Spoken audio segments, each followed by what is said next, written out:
Hello world, today we shall be doing the application of gradient, which is deriving the differential equation of heat flow. It gives us a basic idea to the application of gradient and is covered under the topic Differential Calculus of Vector Fields, the Feynman Lectures of Physics, Volume 2, Chapter 2. Before proceeding with the topic, it is very necessary to have a thorough knowledge about the gradient. So if you have any queries or you want to know what gradient is, you can have a look to my previous video in this series. One should remember this statement that the change is the grad along vector displacement. It is quite necessary. This statement is quite useful while deriving the differential equation of heat flow. So considering it, let's get started. The differential equation of heat flow. We know by common sense that when a slab is heated from one side with temperature T1, the heat will flow from the heated surface towards the cool surface T2. The temperature flows faster if surface area of side is greater, and if temperature difference is greater, the greater is the flow of heat to reach an equilibrium state.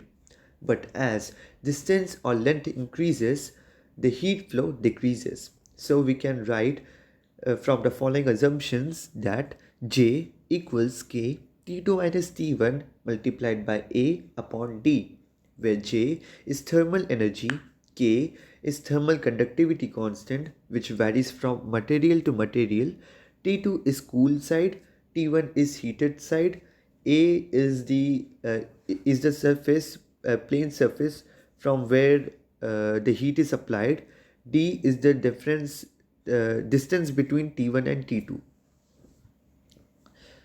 But the assumptions work perfectly only for highly symmetrical objects like cuboidal slab or a cube.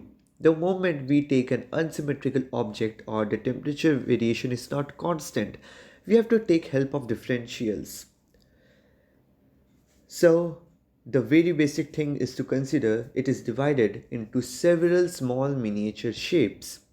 So for every small slab, we can write delta J equals K delta T multiplied by delta A upon delta D, where delta J is a very small change in thermal energy, delta T is very small change in temperature, delta A is very small change in surface area from where heat is applied or heat is flowing, delta D is very small change in distance between T1 and T2. So the most important part comes into action right now. As the statement says, the change is the gradient along the vector displacement. So the change in temperature equals gradient of T multiplied or dot product displacement of the temperature. So we can write the gradient of T equals the change in temperature upon the change in distance. It is to be noted that the change in temperature is very small and the change in displacement of the temperature is quite small, and delta J upon delta A equals heat, where delta J is thermal energy, change in thermal energy, and delta A is the change in surface area from where the heat is flowing. So substituting in the original equation, we obtain that H equals minus K gradient T. The negative sign is considered over here because the temperature decreases with increase in time. The equation now we obtain is applicable everywhere and is quite accurate and even elegant to remember.